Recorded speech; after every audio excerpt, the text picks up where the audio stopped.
Every single time I write one of these pieces, hundreds of people will write in saying that for the first time, they have read something that actually explains their experiences that they have tried so hard to explain to doctors, to employers, to friends and family with no success. I really cannot stress enough what a large community of people exists out there who are suffering and feel like they're suffering alone.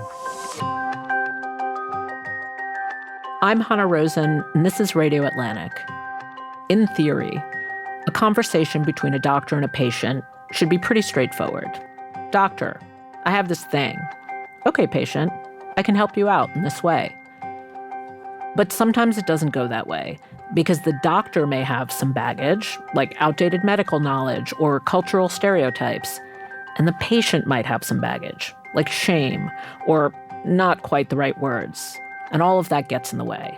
This is a condition whose sufferers could very easily be overlooked, in part because many things about their condition hide them from public scrutiny.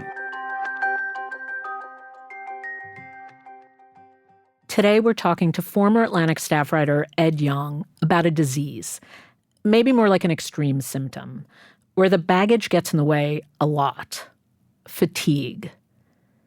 As a science and medical writer, Ed hears from a lot of long haulers, people who are suffering from long COVID, and fatigue is one of their main symptoms. It feels as if they are, collectively, a group of people we'd rather not think about. Because, COVID was a nightmare. Let's just be done with it already. I've been reporting on long COVID since the very beginning, since before most people knew about its existence. I think even from those early days, there was a sense that long haulers are deeply inconvenient to this narrative that the mission has been accomplished, we're all done, we've got vaccines and now we're fine. That's not true. And I think the fact that there are still people who are suffering from persistent disability as a result of COVID infection is a testament to the fact that the pandemic and its consequences are still with us and will be with us for some time. COVID was a shared experience. But for these long haulers, the aftermath is much more lonely. And the thing I learned in this conversation was that it's not just doctors whose biases are getting in the way of understanding this disease. Many of us have a hard time taking something like fatigue seriously. Before we get going, a quick medical primer.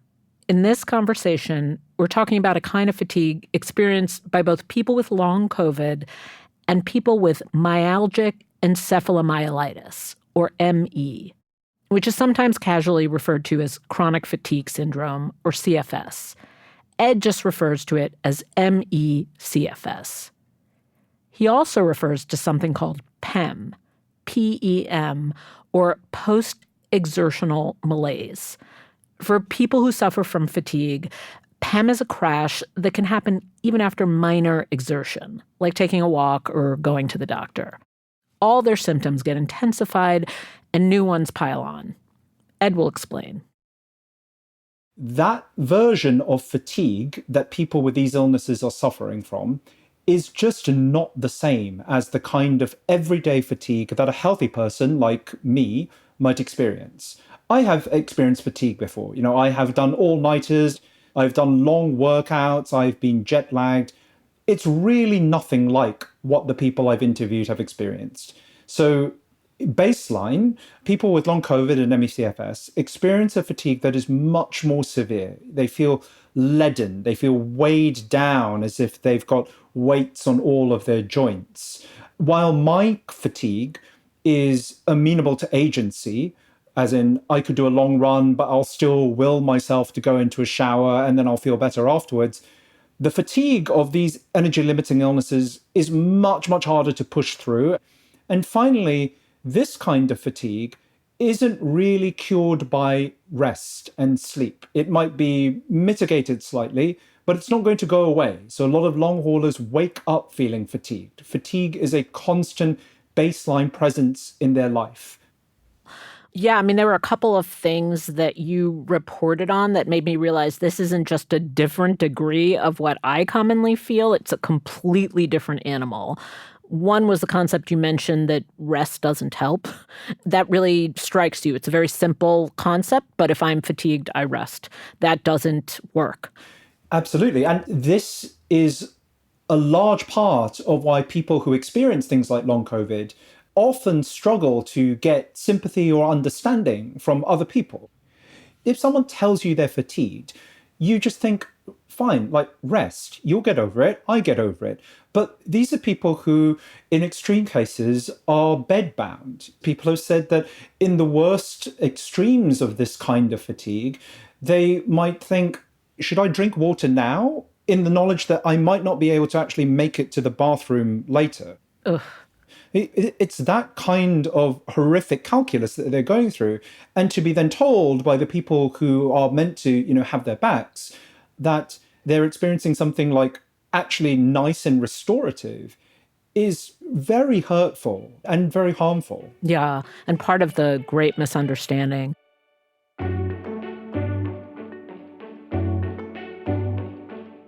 You know, one thing that was revelatory to me in your reporting, and maybe infuriating is a better word than revelatory, is learning that we actually know quite a bit about the mechanisms of fatigue. Like, all this time, I'd been assuming that it was more of this medical mystery, and that's why doctors had a hard time understanding it and treating it.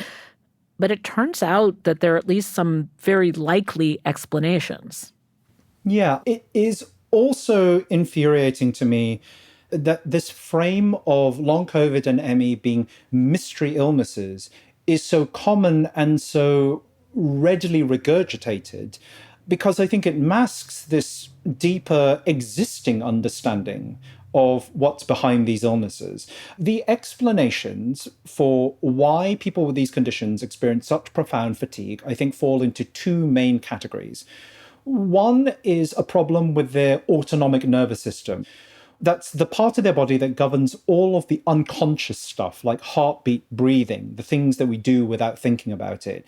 When that's disrupted, that's a condition called dysautonomia, then things that we normally take for granted just don't work. So when we're active, blood vessels expand and send oxygen-rich blood to the muscles that are doing the work. If that doesn't happen, then we simply don't have as much energy as we actually need. If those active organs that aren't getting blood include the brain, we might get brain fog. And then a lot of people with long COVID and ME also have metabolic problems. It's problems with the very fundamental generation of energy. Because of either the infections that they experience or the inflammation that results, their mitochondria, so the tiny little batteries in our cells that provide us with energy, start getting damaged. When they get damaged, they release these violent oxygen chemicals. Inflammation can also trigger this switch from the normal kind of energy producing system that we all use to a faster but much, much less efficient one that also pumps our cells full of lactic acid, which, as we know after a workout, is quite painful. And so all of this explains that dead battery feeling, that you just simply cannot produce the energy you need. It explains the poisoned burning feeling that a lot of long haulers experience because their cells are filling up with things like lactic acid, which hurt. It is actually helpful to be able to visualize some of these symptoms. So, is there any way to quantify this? Like, do we know how common it is? Are there any reliable statistics about how many people are suffering from any of these forms of fatigue? Yeah, it can be hard to measure because obviously these symptoms are a bit subjective and the way you measure them can vary from study to study. But it is clear that even taking into account people with ME/CFS for whom PEM is just the defining characteristic, there's anywhere between 800,000 and 2.5 million of them in the US alone. Right, if you think about long COVID, it's estimated there are over 15 million long haulers in the US. fatigue and PEM are both very common symptoms of this condition. So not all of those 15 million will have these problems, but many will. They will vary in severity, right? So people who have the worst varieties of these problems will be bedbound or housebound. You might see someone who has PEM on a good day when they are trying to have a normal life. You're not going to see them 2 days later when they are crashed and unable to move. And that's one of the forces that I think hides the reality and the scope of these conditions from public understanding. People with these kinds of energy limiting illnesses are often treated not just with disbelief, but with contempt. A woman named Mary Dimmock, who's been a long time ME/CFS advocate, told me that she only understood what her son, Matthew, who has ME, goes through when she watched him just melt in front of her eyes because he had a PEM crash. What did she mean by melt?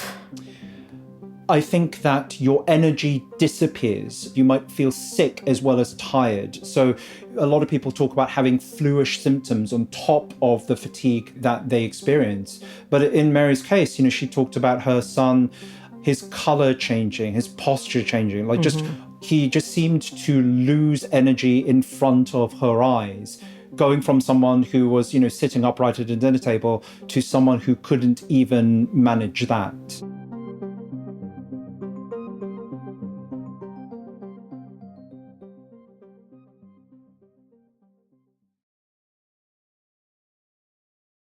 When people say to a friend or go to a doctor's office, say they're fatigued, so what are the stereotypes or negative associations that we have culturally when we hear, I am fatigued? A lot of people with long COVID and MEs hear that they are just depressed or anxious, that their symptoms are all in their head. And this is patently untrue for several reasons. Firstly, many of them desperately want to move. Yeah. Like they really want to get on with their normal lives, which is not the same with depression, right? If you have depression, you have low mood, you don't want to do stuff. If you ask someone who's depressed, what do you want to do tomorrow? They might struggle to come up with a list of things. You ask anyone with ME what they want to do tomorrow, they'll give you a long list of things that they miss about their old lives, but that they can't do. So the motivation is very much there, but the ability to do it is not. So that's one misconception, right? The idea that people just have some kind of mood disorder. Another is that they are deconditioned. Now, they might be deconditioned, which just means that they haven't moved for a very long time and they are weak. But that's not the cause of their problems. It's the result of having not enough energy to move. People who have long COVID and ME/CFS are very often told by doctors that they just need to push through it, that they need to exercise, that they need to, show some grit, get off the bed, work out, that sort of thing. This is in part understandable because for most health problems, exercise is a good thing. If you have PEM, it very much is not. In fact, it's the opposite. So a lot of long haulers and a lot of people with ME get told to exercise their way out of it early on, and they just get progressively worse. Many of the people I've talked to, including physiotherapists whose whole business it revolves around exercise, did this. They tried to push their way through their initial symptoms and just couldn't understand why they kept on getting worse. I mean, I imagine a reason that dogma is difficult to shift is because of the moral associations, the sort of unspoken link of movement and productivity with virtue. I mean, a doctor doesn't necessarily have to be aware that they are making that association, but I think that lingers very strongly. I think that's exactly right. There has been this long-standing association between productivity and worth. And one of the people I spoke to said to me, fatigue is profoundly anti-capitalistic. It means that people cannot do the thing that we expect a lot of people to do, which is to push through, to keep at it, to show grit and so on. And it's really pervasive. I mean, I imagine a lot of people listening, I imagine you and I at some point in our lives, I mean, Americans are productive. And as much as we want to help it, I bet a lot of us just can't break that association. Even doctors, whose profession is famous for forcing their way through exhaustion. I mean, right, perhaps especially doctors for exactly that reason. Medical training is really grueling, so it selects for a professional class of people who have valorized the idea of pushing through extreme depletion. Yes. It's no wonder then that those people might find it hard to empathize or sympathize with folks whose biology prevents them from doing that. And especially because these are not things that are taught in medical school. All the people I know who have long COVID and ME and who are also healthcare professionals tell me that they never learned about these conditions when they were going through their training and were completely shocked to see for themselves that a body could lack energy in these profound ways. Yeah, there's also another way in which this is pervasive, which is among women. Like there's a long history of women describing how difficult it is to convey that they are suffering from chronic fatigue. I'm thinking of Megan O'Rourke's writing here. There isn't historically as much pressure on women to be productive. I think it's a different dynamic operating. Yeah, so Gwen Dujardin, the literary historian, notes that the feminization of fatigue stigma really happens in two kinds of phases. There's an early phase epitomized by a lot of the ancient Western epics in which women are seen as sources of debilitating fatigue. You have people like Circe tempting Odysseus with the promise of long, easy rest. Dido doing the same with Aeneas. In these cases, women are averting questing heroes from their noble pursuits with the promise of idleness. And then much, much later on, after industrialization, women turn from being sources of fatigue to emblems of fatigue. The idea is the men are going off to the factories to labor and work while the women are sitting at home doing nothing, and they become stigmatized for that instead. But, in either case, the stigma is there, it is feminized, and it is negative. And the fact that these kinds of energy limiting illnesses, things like long COVID, disproportionately affect women is absolutely part of why they are so neglected. One common thing I hear from skeptics of all this is, oh, I don't know anyone with long COVID. How can there be a mass disabling event when no one in my social circle has this?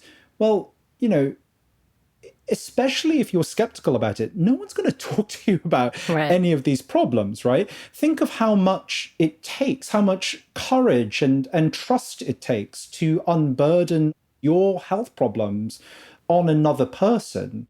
I mean, as you're describing it, I'm thinking it might be harder among a certain sort of class of achievers in America to say the words, I can't get out of bed, than it is to say, I'm an alcoholic. I mean, that's weird, but it might just be very hard to say, Yeah. I mean, in both cases, you have a huge amount of stigma, but, at least in one, there's kind of a script, right? Yeah. There's a bit more of a familiar cultural understanding that this is something you can do. It has been striking to me in talking to a lot of long haulers and talking to a lot of scientists who study these conditions, how much concordance there is between the language and the metaphors people use to describe what is happening to them every day and the scientific underpinnings that we're starting to understand behind these conditions. People with these conditions are often told that their descriptions are exaggerated or melodramatic, but they contain an incredible amount of truth in them. Most long haulers do not know about the biochemistry going wrong inside their cells, but they do seem to be uncannily good at capturing some of those things through metaphor. So people with one kind of dysautonomia called POTS will often say that they feel drained. And that actually is exactly what is happening to them. They might stand up or sit up and blood will pool into their lower extremities because their autonomic nervous system isn't working. So they really are being drained. Right. The autonomic nervous system that isn't working properly. That's the thing you mentioned earlier, which might mean that your blood vessels aren't dilating like they should, or your heartbeat and breathing are affected. So they are trying to head off all these very real symptoms by slowing down. And I guess the difficulty is that there's all this cultural resistance to slowing down. So what methods are people finding to get through this? Pacing is the single most important strategy that a lot of the people I've talked to have taken up. And that is a way of carefully sensing how much energy you actually have and keeping your activity levels below that threshold that might lead to a debilitating PEM crash. Right. For example, someone might know that they need to do an hour of work, and they might rest in the run up to that, and they might take a long rest after that. They might wear a heart rate monitor, and they might note how their day-to-day activities are affecting their heart rate, and they might just have to stop and slow down if they hit a certain threshold. It's quite a difficult strategy to learn how to do correctly.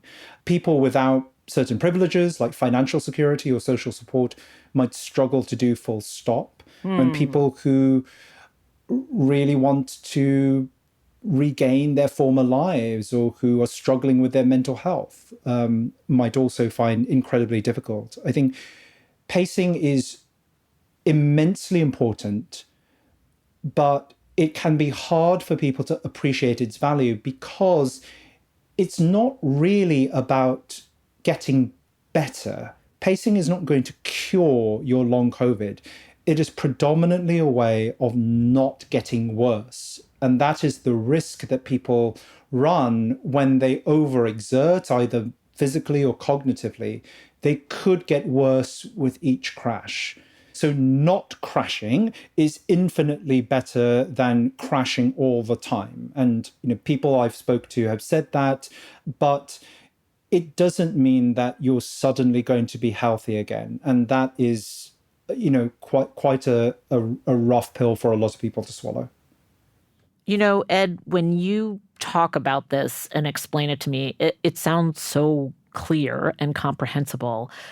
How do we open this up so that doctors, friends, families, supporters just understand this whole landscape a little better? Like, how do we get to a place where the doctor-patient conversation or the friend-friend conversation is maybe more open and sympathetic?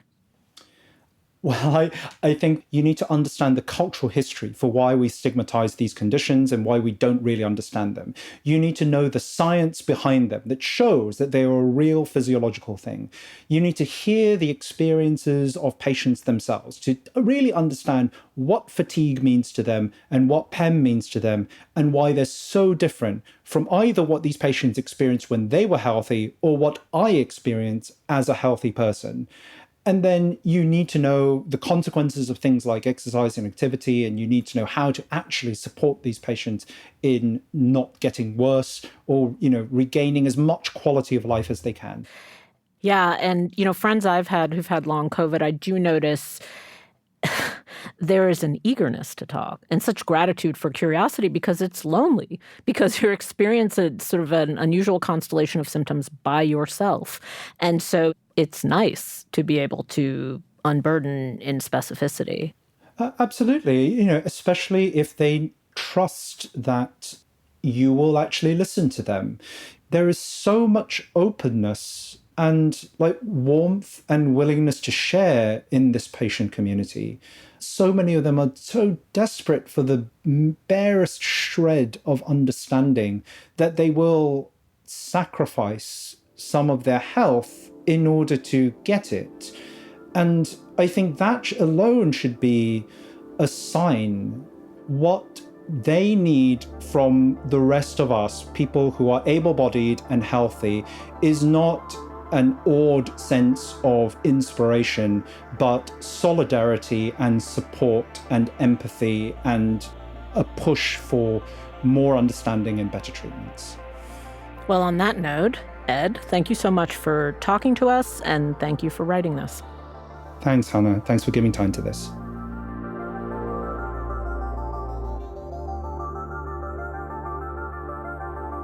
This episode was produced by Becca Rashid, edited by Kevin Townsend. Fact-checking by Will Gordon, engineering by Rob Smirsiak. Our executive producer of audio is Claudina Bade. Our managing editor of audio is Andrea Valdez. I'm Hannah Rosen, and you can find new episodes of Radio Atlantic here every Thursday.